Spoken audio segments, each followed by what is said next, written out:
Daniel chapter 7। 6 राज्यों के बारे में आज हम देखेंगे। आगे कहा जाए तो 6 राज्यों के रहस्यों को हम देखेंगे। इस कार्यक्रम को मिस किए बिना देखिए।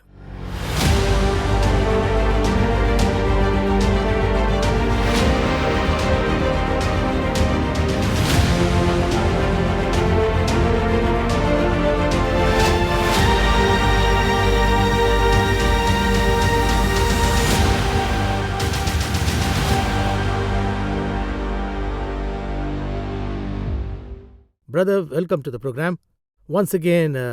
ये जो डैनियल चैप्टर 7, इसे खोदते खोदते खजाना निकलते ही जा रहा है। पिछले एपिसोड में हमने 6 राज्यों के बारे में बात की। इस एपिसोड में हम 4 राज्यों के बारे में, पहला 4 किंगडम्स के बारे में बात करेंगे। पर ये जब राज्य की बात आती है तो डैनियल चैप्टर 1 में एक विषय को फिक्स करते हैं।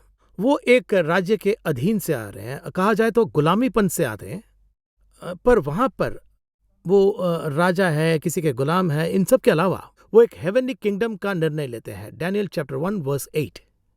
Daniel purposed in his heart, in other words निर्णय लिया, ऐसा कहा गया है। तो हम इस दुनिया में जी रहे हैं, पर डैनियल एक हेवनली किंगडम, एक हेवनली राज्य के एक पर्सपेक्टिव से सोच कर वो कर रहे हैं।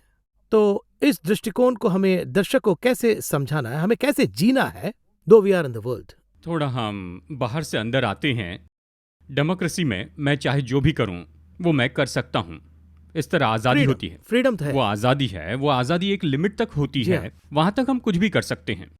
लेकिन साम्राज्य ऐसा नहीं। जो कहा गया वही करना है, जो कहा गया उससे आगे नहीं जाना है। क्यों? Kingdom rule. ये किंगडम रूल है।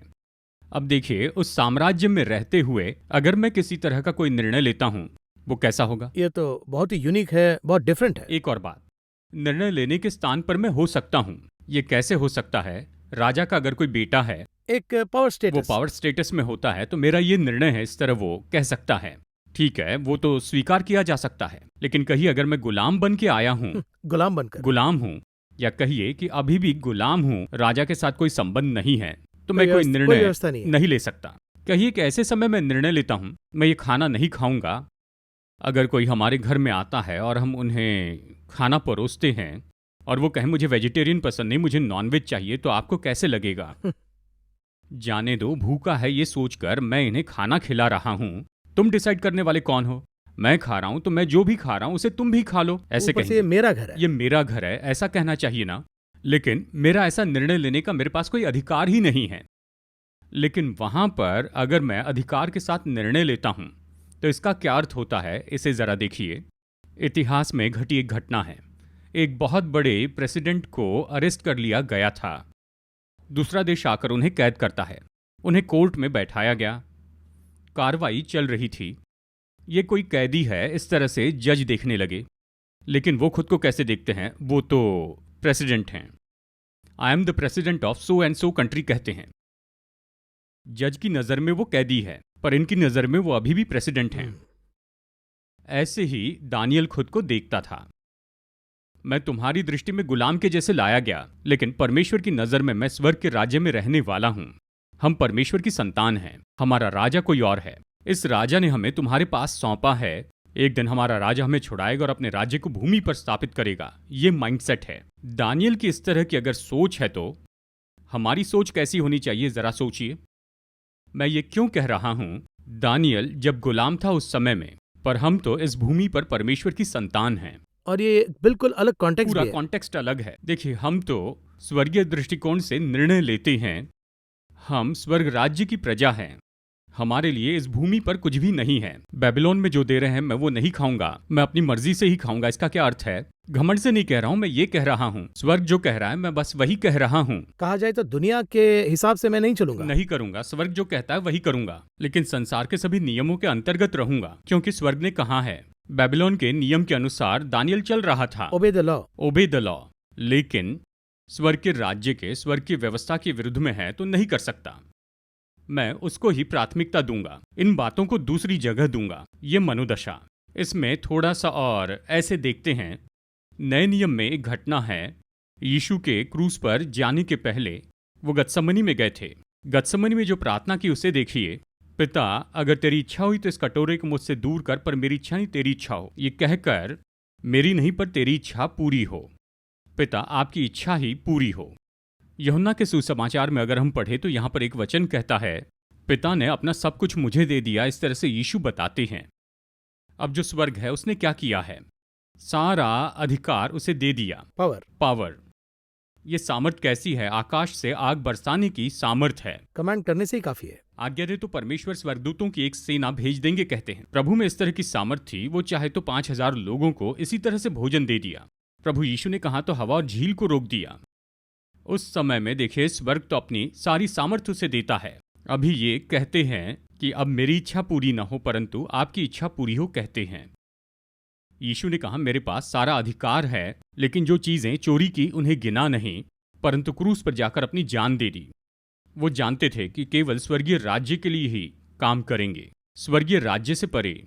यानी पिलातुस कहता है तुम्हें छोड़ देना या क्रूस पर चढ़ाना वो मेरे अधिकार में है। उसे देखकर देखिए, प्रभु यीशु मसीह कहते हैं, उसकी ओर देखकर कहते हैं। प्रभु ने कहा यदि तुझे ऊपर से न दिया जाता तो तेरा मुझ पर कोई अधिकार नहीं होता। तो फिर इसे विचार के साथ में वो सब रहें, एकदम क्लियर रहे। जी हाँ, देखिए जो बाहर यानी हम जो लोग हैं, कोई भी भविष्यवक्ता हो या कोई भी हो, चाहे वो जो भी कह दे, मैं परमेश्वर का पुत्र हूं, पिता मुझे सौंप कर गए हैं, इसी दृष्टिकोण के साथ हमें रहना है। यीशु यही तो कहकर गए, हियाव बांधो मैंने संसार को जीत लिया, इस भूमि का सारा अधिकार मैं तुम्हें देता हूं, तुम जाओ, कहते हैं। देखिए उस समय दानियल के पास में यही एक ऐसा विचार था, मैं चाहे किसी भी साम्राज्य में रहूं, मैं प्रभु के राज्य के लिए ही काम कर रहा हूं, पर इस साम्राज्य के अंतर्गत काम करूंगा, यहाँ के ढंग और अधिकार के अंतर्गत मैं रहूंगा। इसके अनुसार रहने के लिए भी कहा गया है। चाहे अमेरिका में मैं रहकर यहाँ आऊं तो मैं राइट हैंड साइड में गाड़ी चलाऊंगा, नहीं कह सकता। यहाँ के नियम मानने होंगे। हमारे देश में लेफ्ट है तो मैं वहां पर लेफ्ट में चलाऊंगा, ऐसे नहीं, नियम मानूंगा। अपने देश के टैक्स हम चुकाते हैं, जीएसटी और जो भी हो हम चुकाते हैं। यहाँ के नियम और कानून का हम पालन करते हैं। मैं अमेरिका से आया ये नहीं मानूंगा, इस तरह की कोई बात नहीं। इसी तरह से हम एक स्वर्गीय व्यक्ति हैं, दुनिया में मुझे जो भी अधिकार दिया उसका मैं पालन करूंगा। उसी समय हमें ध्यान रखना है मैं उस देश का हूं, किसी भी समय वहां जाऊंगा। इसी तरह से मैं स्वर्गीय व्यक्ति हूं, यानी उस साम्राज्य को और इस तरह की समंजसता को रख कर चलना है। तो कैसा होगा देखिए, बाहर संसार का राज्य, अंदर स्वर्गीय राज्य, ये मिक्सचर ही आज बना है। यही तो दानियल का प्लस पॉइंट था और यही बात यीशु में भी थी। फिर एक समय में प्रेरित भी इसी का पालन कर रहे थे, सबने इसी बात को माना। इसे एक मुख्य क्वालिटी के रूप में हमें देखना है। आज क्यों हम बहुत सी जगह पर इस तरह डरते हैं स्वर्ग के बारे में, साम्राज्य के बारे में, कौन आएगा, क्या होगा, कैसे होगा, कुछ भी नहीं होगा। पृथ्वी के राजाओं का हाकिम परमेश्वर, इस तरह प्रकाशित वाक्य 1:5 कहता है, कुछ भी नहीं होगा, सब कुछ बदलता चला जाएगा। परमेश्वर की संतानों का राजा कौन है आप जानते हैं? हमें प्लस पॉइंट क्या है? दुनिया में कहीं भी जो राजा है, कहीं अमेरिका का प्रेसिडेंट 4 साल के लिए है, फिर एक और 4 साल यानी 8 साल, कुछ जगह पर 5 साल, कुछ देशों में 10 साल तो कुछ देशों में 20 साल, उसके बाद वो चले जाते हैं। लेकिन हमारे राजा के जाने की कोई बात नहीं है। प्रभु का ना कोई इलेक्शन है, ना उसकी कोई मृत्यु होती है। वो राजा है, अनंत काल के राजा हैं। तो हमें सच में कितना धीरज रखना चाहिए, है ना? और कितने जिम्मेदार भी रहना, वो भी है ना? वो भी है, कितने जिम्मेदार हैं, कितने दूर जाते हैं, और कहा जाए तो उतनी ही डिग्री के साथ में चलना है, रिस्पॉन्सिबिलिटी। हाँ, ऊपरी साम्राज्य में आने के लिए कहा जाए तो उसी के अनुसार हमें होना चाहिए। वही परमेश्वर उम्मीद करते हैं हम लोगों से। अब डैनियल चैप्टर 7 में 6 राज्यों के बारे में हमने पिछले एपिसोड में देखा। उसमें पहले 4 राज्यों के बारे में हम बात करेंगे, ऐसा कहा। ये 4 किंगडम्स बहुत ही मुख्य किंगडम्स है। इसके बारे में अगर आप समझाएंगे तो दर्शकों को एक पर्सपेक्टिव मिलेगा। इन साम्राज्यों के बारे में इतना क्यों कहा गया है?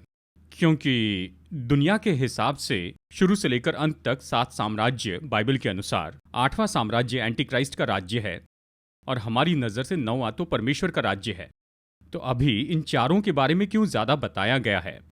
तकरीबन इसे 3 तरह से बताया गया है।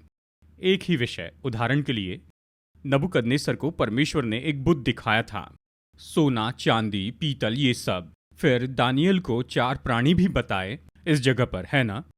फिर ऐसे ही 8वें अध्याय में उसे एक मेढ़ा दिखाया। जी हाँ, 2 सिंग वाला मेढ़ा, एक सिंग बड़ा था। यही कॉन्सेप्ट है। तो अलग अलग दिखाया क्यों गया है? कुछ कारण है क्या? हमने ये पहले भी बताया है, यानी नबूकदनेस्सर को कैसा कहने से उसे समझ में आएगा उसी तरह से उसे बताया। ओके। बुत के द्वारा उसे बताया।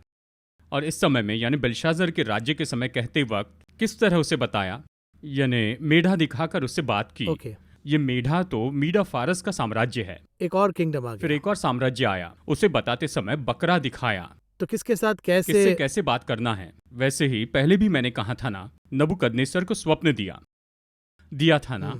मरियम से बात करते समय दर्शन, ड्रीम, विजन।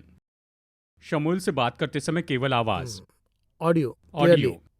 बेल्शाज़र से बात करते समय खून से सना हाथ, विजुअल।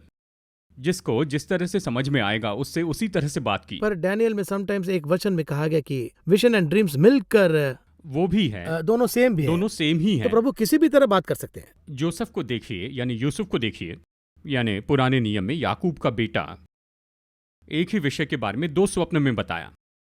उससे कहा यह तो जल्दी ही होगा। दोनों ही 2 तरह के दर्शन हैं, सूर्य, चांद, तारे। इस तरह से दूसरी बार तो परमेश्वर किस समय किस तरीके से बात करके समझाएंगे वो परमेश्वर को ही पता है। तो देखिए यहाँ कुसरू राजा के बारे में जो बताया, लगभग इसके लिए 30 साल हो गए। तो हर एक बात के पीछे परमेश्वर की अपनी ही योजना है। तो 4 साम्राज्य, ये 4 साम्राज्य इतने महत्वपूर्ण क्यों है ये पूछे तो इस संसार में साम्राज्य शुरू होने के पहले ही शैतान का हेडक्वार्टर कहाँ पर था पूछे तो वो बेबीलोन में था।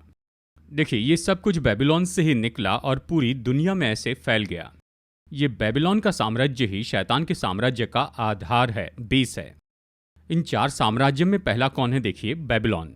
बेबीलोन की ये जो आत्मा है और बेबीलोन में पाया जाने वाला ये एंटी क्राइस्ट का स्वभाव वो मीडा फारस में आ गया और मीडा फारस के बाद में वो ग्रीक में आ गया। ग्रीक में बहुत सफल हो गया, फिर ग्रीक से रोम में आ गया, रोम के साथ खत्म हो गया। ये जो चारों हैं ये तो एंटी क्राइस्ट के साम्राज्य का एक पैकेज है। इसमें और इंटरेस्टिंग बात यह है कि इस तरह के एक बेबीलोनियन किंग को चैप्टर 4 में प्रभु लिखने के लिए अनुमति दे रहे हैं, उस किंग का लिखा हुआ एक चैप्टर को। उस साम्राज्य को जिसने शुरू किया उस राजा के सिर पर प्रभु हाथ रखते हैं। देखिए अभी उस साम्राज्य से, देखिए उसके बारे में निश्चय एक विषय है। ये सब कहने का एक कारण है, किसी का उपयोग करने का शैतान का कारण है। परमेश्वर उसका उपयोग करना चाहे तो शैतान कुछ नहीं कर पाएगा। वो अगले व्यक्ति के लिए राह देखते रहेगा। अगला व्यक्ति आएगा, अगला व्यक्ति आने पर परमेश्वर क्या कहते हैं, देखो ये सब लोग तो अभी मेरे बारे में कहते हैं, इसलिए मैं मन बदलता हूँ। तो शैतान राह देखता है, ठीक है अगले व्यक्ति को देखेंगे। वो तो वेट करते रहे। बेबीलोन साम्राज्य में नबूकदनेस्सर है, नबूकदनेस्सर से परमेश्वर मुलाकात करते हैं, नबूकदनेस्सर मन फिराता है तो शैतान राह देखता है। उसके बाद मीडा फारस का राज्य, यहाँ जब शैतान काम करता है तो परमेश्वर इन राजाओं के द्वारा यानी कोरेश द्वारा कहते हैं कि परमेश्वर सबसे महान परमेश्वर हैं। तो शैतान फिर से राह देखता है, मुझे एक और मौका मिलेगा। फिर ग्रीक साम्राज्य आता है, उसमें एंटियाकस इफिफेनिस आता है। वो प्रभु के सामने झुकता नहीं, शैतान ने जो भी कहा उसने किया। इसी तरह से शैतान हर एक साम्राज्य के लिए राह देखता है। तो ऐसे जैसे हर एक साम्राज्य आता है तो परमेश्वर उसमें अपनी संतान को भेजकर उस साम्राज्य को अपने सामने घुमाते हैं। हमें ये पता है कौन सा साम्राज्य घूमेगा कौन सा नहीं घूमेगा, प्रभु को ये पता है, उसे ये पता है, पर हमें पता नहीं है। तो हमारे लिए ये चारों साम्राज्य मिलकर ही एंटी क्राइस्ट के साम्राज्य का पैकेज है।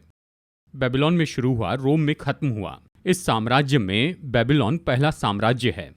इन्हें इसमें देखे तो इन चारों को मिलाकर ही एक साम्राज्य है, एंटी क्राइस्ट का एक साम्राज्य है। ये वचन भी बताता है, कैसे पूछे तो प्रकाशित वाक्य 13:2 में देखिए एंटी क्राइस्ट के राज्य के बारे में बताया। इसमें यहाँ पर 3 प्राणी बताए हैं। जो पशु मैंने देखा चीते के समान था, यहाँ पर चीता है, उसके पांव भालू के से थे। दूसरा प्राणी भालू, मुंह सिंह के समान था। तीसरा सिंह। ये तीनों वहां पर हैं। अब देखिए इन तीनों को लेकर इस विषय कहे तो एक साम्राज्य बनाने जा रहा है। संसारिक तौर पर समझ में आए इस तरह से कहता हूं, हर एक देश को जीतने के बारे में इतिहास में है, अलग तरह से उन पर कब्जा किया। उस देश को जीतने के लिए एक तरह की युक्ति उपयोग की। इसे कैसे जीत सकते हैं इसके बारे में एक विचार है। उदाहरण के लिए युद्ध करके जीतना एक तरीका है, युद्ध। तीसरा है अर्थव्यवस्था द्वारा, अर्थव्यवस्था द्वारा उन पर कब्जा करना है। उदाहरण के लिए British government, east India company के नाम से वो भारत में आए, आकर अर्थव्यवस्था से कब्जा किया। कहिए कि पहले सिकंदर आया, उसने तो युद्ध के द्वारा भारत को जीतना चाहा। इस तरह से हर एक व्यक्ति हर एक देश को जीतता गया। सिर्फ एक साम्राज्य है जो इन तीनों को मिलाकर काम करेगा, युद्ध भी करेगा, आस्था भी फैलाएगा, इकोनॉमी लाएगा, सोच के देखिए कितना सामर्थ्य होगा, वही इसमें है। इसका क्या कॉन्सेप्ट है? देखिए, बेबीलोन में एक खासियत है। बेबीलोन की विशेषता क्या है पूछे तो मेरा बनाया महान बेबीलोन, यानी मैंने ही इस महान बेबीलोन को बनाया है। यहाँ 7वें अध्याय में देखिए, बड़े बोल बोलने का मुंह उसे दिया गया, इस तरह कहता है। हाँ, क्लियरली दिया गया है। जी हाँ, 8वें वचन में प्रकाशित वाक्य 13:2 में देखिए, उसका मुंह सिंह का सा था, बड़े बोल बोलने वाला। दूसरा है रीछ। रीछ तो बहुत से लोगों को खा जाता है, ये तो एक पंजर पर खड़ा है। इसका क्या अर्थ है? वो साम्राज्य एक तरफ बलवान है तो एक तरफ कमजोर। दानियल अध्याय 2 में एक तरफ बलवान तो एक तरफ कमजोर, ये 42वें वचन में दिया है। तो आने वाला जो साम्राज्य है, एक तरफ बलवान है तो एक तरफ कमजोर है। और फिर आखिर में एक चीता है। चीता की विशेषता क्या है? स्पीड। तो आने वाला साम्राज्य इस दुनिया में बहुत रफ्तार से बढ़ेगा। तेजी से मतलब कैसे? स्पीड के बारे में परमेश्वर इसकी तुलना किससे करते हैं? ग्रीक साम्राज्य के साथ इसकी तुलना करते हैं। इस दुनिया पर सिकंदर ने कितने समय में कब्जा किया आप जानते हैं? 11 साल के अंदर ही उतना जल्दी 70% दुनिया जीत ली थी। उस चीता का वो स्पीड ऐसा इतनी स्पीड। इसमें आश्चर्य की बात क्या है? आज की टेक्नोलॉजी उस समय नहीं थी। उनके पास केवल रथ थे, केवल घोड़े थे, हाथी भी नहीं थे। और वो भी एक ही आदमी इतना मोटिवेशन के साथ एक पूरा आर्मी को खींचना, मतलब बहुत बड़ी आज बात तो हम है। इसे आसानी से पढ़ लेते, लेकिन ये कितनी बड़ी। एक और बात है, उसकी टीम बहुत ही अच्छी थी। मैं हमेशा कहता हूं, अच्छी टीम होना परमेश्वर की कृपा है। 4 जनरल्स जो उसको मिले थे, एसेंडन, लाइसिमेकस, तलामिस्लॉटस, सिलिकस निकोडम, ये 4 जनरल्स बेस्ट टीम थे। सिकंदर जो सोचता था वो करते थे। सिकंदर जो भी था, ये 4 लोग वैसे थे। अगर आप इसे देखें तो 8वें अध्याय में सिकंदर के बारे में कहते हुए विशेष सिंह कहता है। इन 4 लोगों के बारे में कहते हुए 4 विशेष सिंह कहता है। इक्वल टू अलेक्जेंडर बताया, स्पेशलिटी। तो ये स्पीड सिकंदर 11 साल में, जब एंटी क्राइस्ट का साम्राज्य आएगा, वो कैसे बढ़ेगा? 3.5 साल में बढ़ेगा। उससे भी ज्यादा स्पीड। इतनी रफ्तार होगी। 3.5 साल में दुनिया जीतना आसान नहीं। आज की जो स्थिति है, लगभग 4000 सैटेलाइट्स हैं। 4000 सैटेलाइट्स पर कंट्रोल करने के लिए एक स्टेशन है, इंटरनेशनल स्पेस स्टेशन। इस एक स्पेस स्टेशन पर जो कंट्रोल करेगा, वो दुनिया पर कंट्रोल करेगा। क्यों? उनकी अर्थव्यवस्था सैटेलाइट पर बेस करेंगे, उनकी शिक्षा सैटेलाइट पर बेस होगी, और उनका युद्ध या फिर वेदर, चाहे जो भी बात हो, वो सब कुछ सैटेलाइट पर बेस होगा। अभी 80% सैटेलाइट बेस है, 20% बचा है, आने वाले दिनों में वो भी हो जाएगा। देखिए, ऐसे में ये जो सैटेलाइट को अपने हाथ में कर लेगा, वो सारी दुनिया पर शासन करेगा, ये सच्चाई है। तो सैटेलाइट वॉर जैसे होगा, स्टार वॉर्स के जैसे ही सैटेलाइट वॉर। सैटेलाइट वॉर में जो सारे सैटेलाइट पर कंट्रोल करेगा, सारी दुनिया पर शासन करेगा। उसके लिए ज्यादा दिन नहीं लगेंगे। हिरोशिमा नागासाकी पर जो बम फेंका, उससे भी ज्यादा, मोर देन 16,000, 20,000 पावरफुल बम अभी मौजूद हैं। एक बम गिराए तो पूरा देश नाश होगा। तो 3.5 साल में वो पूरी दुनिया को अपने नियंत्रण में लाएगा। अब यहाँ पर ये जो 3 हैं, ये आने वाले साम्राज्य की एक छाया है। अब इनमें जो भी दी बेस्ट होगा, वही आगे बढ़कर सब ले लेगा। तो बेबीलोन का साम्राज्य, उसके पास घमंड था। मीडा फारस का साम्राज्य, उनके पास में तो निश्चय उतार चढ़ाव थे। 2 सिंह थे, एक सिंह ऊंचा था, एक सिंह छोटा था। ग्रीक साम्राज्य, उनमें थी स्पीड। इन सब को लेकर चौथा साम्राज्य बनने जा रहा है। वही रोमी साम्राज्य से आने वाला एंटी क्राइस्ट का साम्राज्य है। यहाँ पर यही बताया है। तो लगभग क्राइस्ट एरा तक डैनियल को क्लियरली एक मैप डालकर प्रभु सुंदर रूप से कह रहे हैं। केवल मसीह का काल ही उसके नहीं, बाद भी जजमेंट तक। यहाँ पर तक। देखिए, सिंहासन रखे गए हैं, इस तरह से बताया है।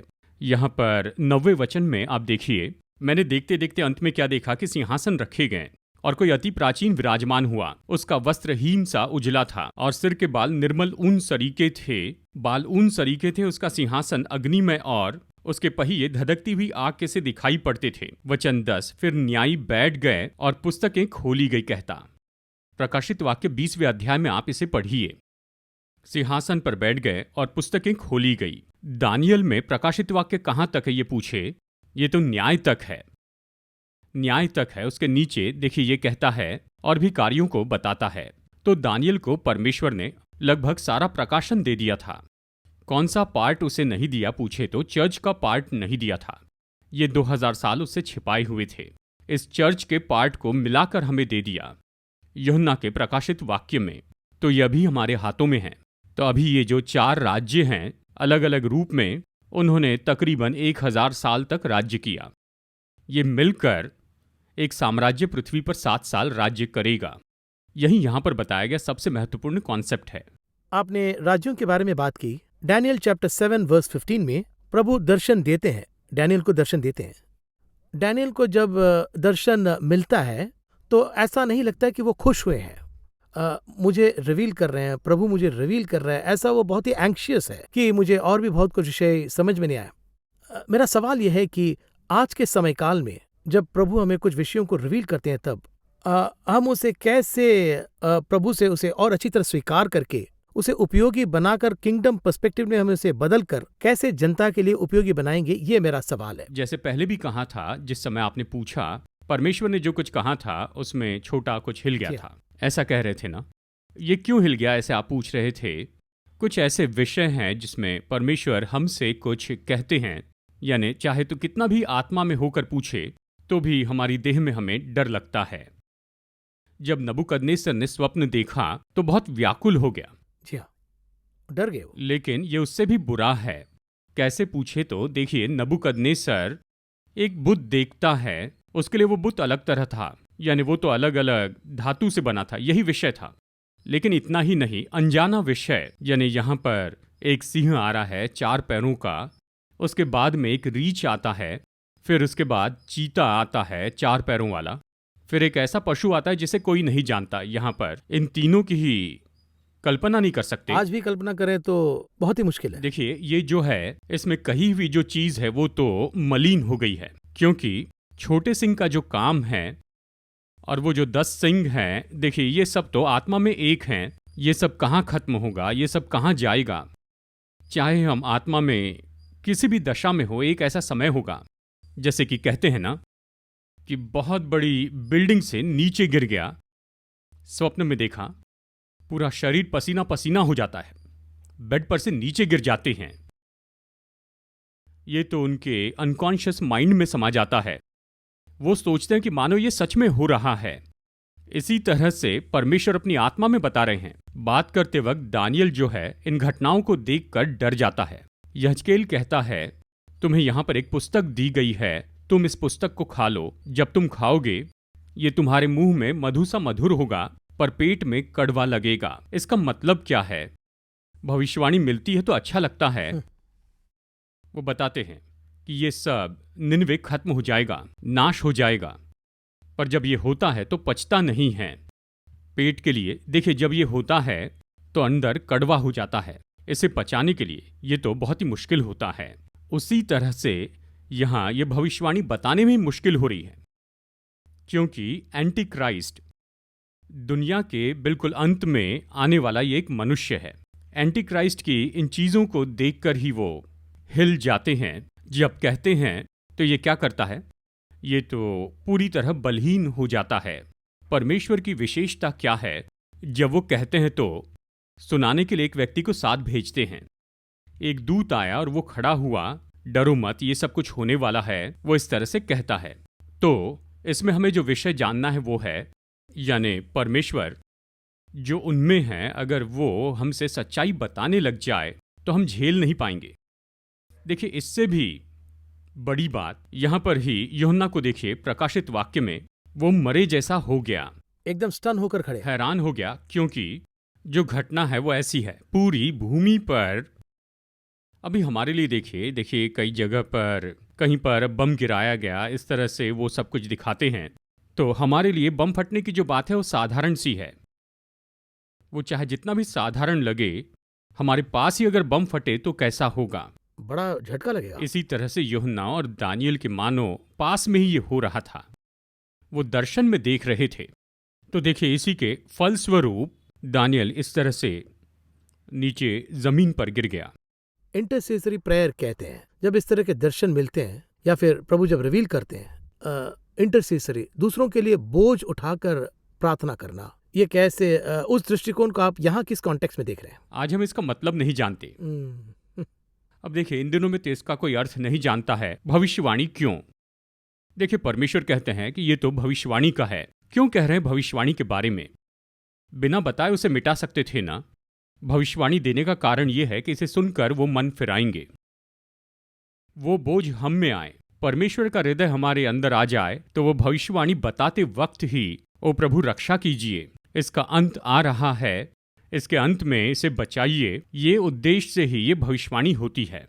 तो इसी तरह से दानियल को ये सब देते हुए परमेश्वर का उद्देश्य क्या था? ये सब शुरू होगा ही, यीशु को वो जवाब देंगे। ये सब जब होगा तो जान लेना कि अंत निकट आ गया है। कहा जाए तो वो रेफर करके कहते हैं। तो दानियल ने कहा है, इस तरह से कहते हैं। एक तरह से ये बात तो हमें समझनी होगी। ये सब बातें परमेश्वर हमें बताते हैं, इसके पीछे एक कारण है। ये सब होने वाला है तो तब हमें उससे मिलने के लिए बिल्कुल तैयार रहना जरूरी है। भविष्यवाणी का उद्देश्य यही है। अभी यहाँ जो भविष्यवाणी है ये तो उनकी भलाई के लिए ही की गई है। मैंने कहा और हो गया, मैंने कहा यह शब्द नहीं होना चाहिए। अभी देखिए, निनवे के बारे में ही वो नहीं होना चाहिए, इसलिए पहले ही बता दिया है। पहले बताने का कारण क्या है? यानी अंत के समय ये खत्म न हो जाए। योना में तो बिल्कुल हमारी जैसे ही मनोदशा थी। उसने सोचा मैंने कह दिया तो ये जरूर होगा, क्योंकि उसने कह दिया।